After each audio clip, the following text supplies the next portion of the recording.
யாரு பிணத்த தொட்டு தூக்கக்கூடாது? அதாவதுங்க இன்னைக்கு இந்த பதிவுல ரொம்ப முக்கியமான பதிவு. தெய்வத்த சுமக்கிற சாமியாடிகள் மனசுல அத கவனம் கொள்ளணும். அதாவது நம்ம மேல வர்ற சாமிக்கு நாம மரியாதை செலுத்தணும்ல. மனுஷனுக்கும், தெய்வத்துக்கும் இருக்கிற வித்தியாசம் என்ன? அப்படிங்கிறத இன்னைக்கு இந்த பதிவின் மூலியமா நான் அறிஞ்ச ஒரு சில விஷயங்கள். சாமியாடி வரும் மக்கள் எப்படி இருக்கணும்? அப்படிங்கிறத தான் பகிர்ந்து கொள்ள ஆசைப்படுறேன். அதாவது பொதுவா 3 வீட்டு சோறு, 3 வீட்டு அன்னம், 3 வீட்டு ஆகாரம், 3 வீட்டு அன்னம் தண்ணி எடுக்கக்கூடாதுன்னு சொல்லுவாங்க. ஏன் அப்படி சொல்றாங்க? எதுக்கு சொல்றாங்க அப்படின்னா, இலவு வீடு, அதே சமயம் மற்ற 2 வீடுகள். அதாவது எப்படி சொல்றது அப்படின்னா, சுத்தமல்லாத 2 வீடுகள். அந்த வீட்டோட பெயர நான் சொல்ல விரும்பல. ஆனா இருந்தாலும் அது எல்லாத்துக்கும் தெரியும்.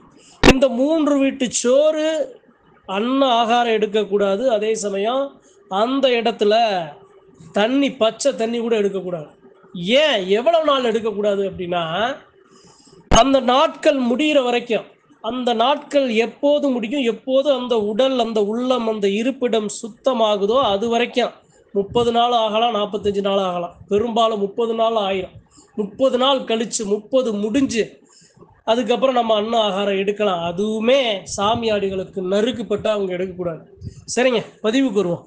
இன்னைக்கு இந்த பதிவில் எல்லாரும் இது மாதிரி 3 வீட்டு சோறு எடுக்கக்கூடாது, அன்ன ஆகாரம் எடுக்கக்கூடாதுன்னு சொல்லுவாங்க. ஆனால் இதில் முக்கியமான ஒரு விஷயம் என்ன அப்படின்னா, தெய்வத்தை சுமக்கிற சாமி ஆடிகள் யாராக ஆணாக இருந்தாங்க அப்படின்னா பிணத்தை தொட்டு தூக்கக்கூடாது. பெண்ணாக இருந்தாங்க அப்படின்னா அந்த பிணத்துல பக்கத்துல உட்காந்து அழுகக்கூடாது.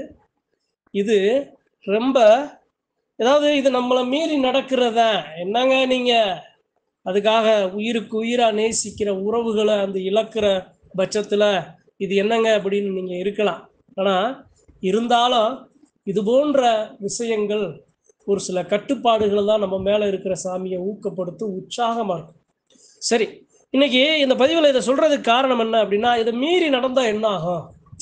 நான் போய் அண்ணா ஆகாரம் எடுத்துக்கிட்டா என்ன ஆகும் அப்படின்னா, ஒரு விஷயம் ஏன் எடுக்கக்கூடாதுன்னு சொல்றாங்க அப்படின்னா, எப்போது இந்த உடல்ல சாமி இறங்குதோ அப்போது எப்படி சொல்றது அப்படின்னா, ரத்தமும் சதையுமா உணர்வும் உள்ளவுமா கலந்து நின்றோம் எப்போதுமே நிற்கும்.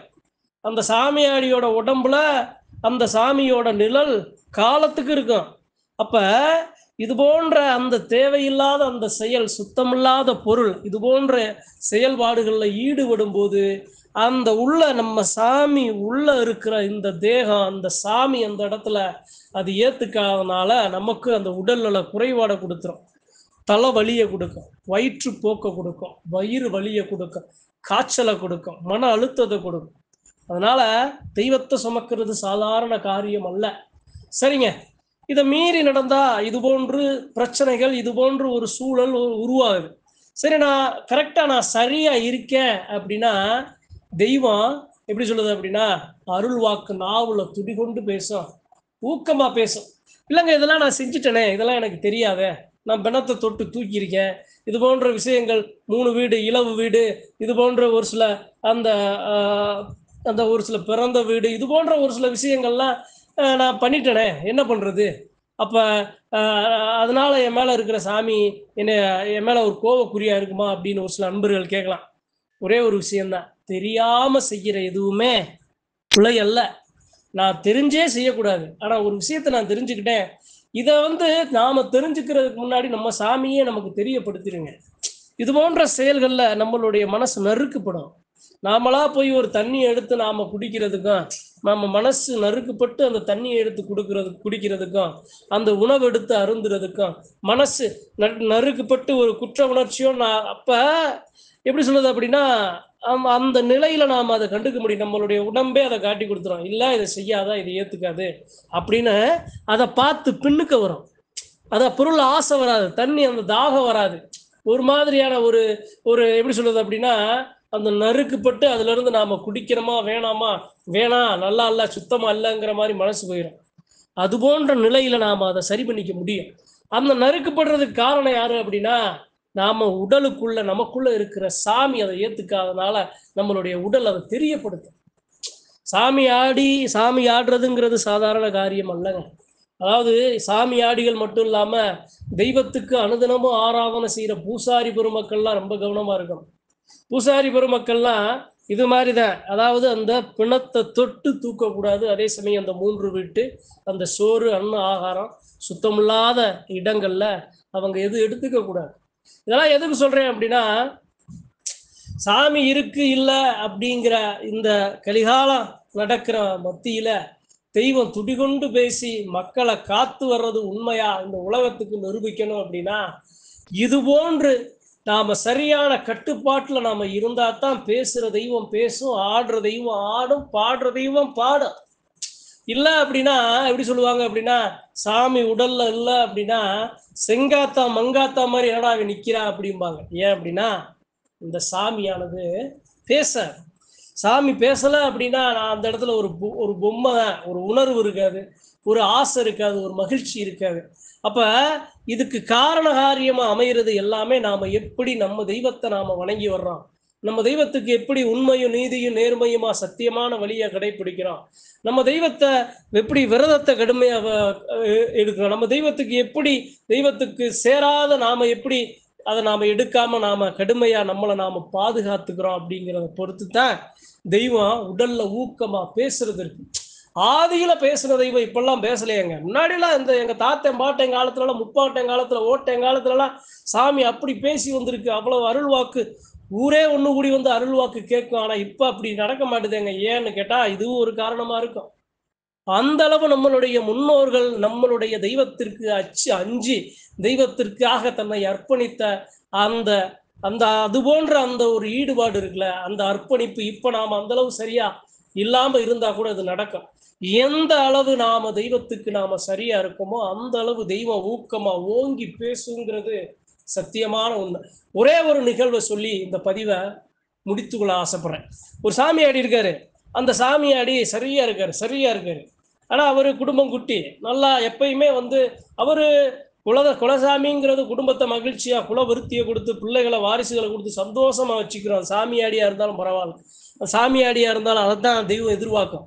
ஆனா என்ன என்ன பண்ணணும் அப்படின்னா, அது போன்ற ஒரு சில செயல்கள்ல நாம ஈடுபட்டாலும் நம்மளுடைய உடல்லையும் உள்ளத்தையும் நாம சுத்தமா வச்சுக்கிறோம். புரிய மாதிரி சொல்றேனே, நான் இருக்கேன், எனக்கு திருமணம் ஆயிடுச்சு, எனக்கு வயசு கம்மி. அப்ப எனக்கு நான் வந்து என்னுடைய மனைவி அப்படிங்கிறப்ப நான் வந்து ஒரு சில இன்பமான ஒரு நிகழ்வுகள்ல நான் கலந்து நிற்கும் போது, அந்த நிகழ்வு முடிஞ்சதுக்கு அப்புறம் நான் இருக்கிற அந்த இருப்பிடத்தை, என்னுடைய உள்ளத்தை, உடலை நான் சுத்தம் பண்ணி நான் தூங்கணும். ஒரு நிகழ்வு என்ன அப்படின்னா, இதே மாதிரி ஒரு சாமியாடி என்ன பண்றாரு, சரியா நடந்து வந்துகிட்டே இருக்காரு. இதே மாதிரி சாமி வந்த நாள்ல இருந்து இது போன்ற அந்த உடல் உறவுல அவர் ஈடுபட்டாலும் அவனுடைய உடலை சுத்தம் பண்ணி அழகா அவரு உறங்க செல்வார். ஏன் அப்படின்னா அந்த தேகத்துல அந்த சாமி நல்லா நிக்கிறதுனால. ஒரு நாள் என்ன பண்ணிடுறாரு, அதை செய்ய மறந்து அவரு அசதியில அப்படியே ஒரு மாதிரியா தூங்குற மாதிரி இருந்தாலும் அவரால் தூங்க முடியல. தலைவலி, மன உளைச்சல், தூக்கமே வரல விடிய விடிய. ஆனா அவர் எந்திரிக்கல, நம்ம உடலை சுத்தப்படுத்தல. ஆனா இருந்தாலும் விடிய அவர் உறங்கல. மனவலி, தலைவலி. காலையில எழுந்து அவர் தன்னுடைய உடலை சுத்தப்படுத்தினதுக்கு அப்புறம்தான் அவருக்கு சரியான ஒரு நிலை, சரியான அழகான ஒரு மனநிலை அந்த இடத்துல உருவாகுது. அப்ப தான் மேல இருக்கிற சாமி, தான் மேல பட்ட அந்த ஒரு சில அந்த ஒரு அசுத்தமான நிகழ்வுகளை அதை நாம உடனுக்குடனே நாம சரி பண்ணல அப்படின்னா மேல இருக்கிற தெய்வம் அதை ஏத்துக்காது, கஷ்டப்படும். அப்படி கஷ்டப்படுறதோட வெளிப்பாடு தான் நம்மளுடைய உடல் நமக்கு தொற்று, தலைவலி, வயிற்றுப்போக்கு, மனவலி, இது போன்ற ஒரு சில தூக்கமின்மை, இது போன்ற இருக்கிறதுக்கு காரணம் எல்லாத்துக்கும் நடந்துடாது, சாமியாடி பெருமக்களுக்கு நடக்கும்.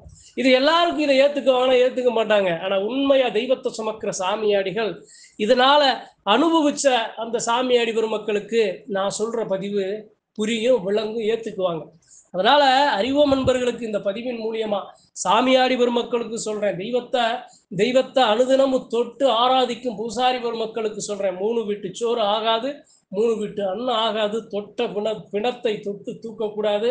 அதே சமயம் அருகில உட்கார்ந்து பெண்களாக இருந்தால் அதிகமா அழுகக்கூடாது. இதெல்லாம் நாம சரியா நாம கட்டுப்படியா நாம இருந்தா தான் நம்ம மேல இருக்கிற சாமி ஊக்கமா பேசும் அப்படின்னு சொல்லி இந்த பதிவை புதுசா சாமியாடி பெருமக்களுக்கும், அதே சமயம் இதுவரைக்கும் இது புரியாம தெரியாம தவறு தெரியாம செஞ்ச தவறு அதை இனி செய்யக்கூடாதுங்கிறதுக்காக சாமியாடி பெருமக்களுக்கு இந்த பதிவை பகிர்ந்து கொள்ள ஆசைப்பட்டேன். நன்றி, வணக்கம். மற்றும் ஒரு பதிவில் சந்திப்போம்.